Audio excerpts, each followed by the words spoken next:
বাবা হচ্ছে অনেকটা ছাতার মতো। রোদ বৃষ্টি ঝড় সব নিজে নিয়ে নেয় যাতে আমরা ভালো থাকি। যার কাছে সব অন্যায় করেও কখনো মুখ ফিরায় না, সেই হলো বাবা।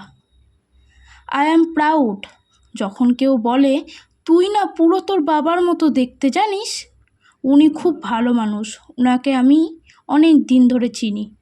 তখন না একটা আলাদাই শান্তি হয়। বাবা মানে বট গাছ, বাবারা কখনো হাঁপায় না।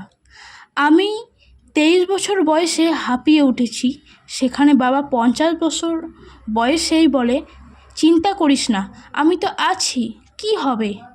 যতদিন আমি বেঁচে আছি ততদিন কিচ্ছু হবে না। পৃথিবীর সকল বাবারা এইভাবেই ভালো থাকুক।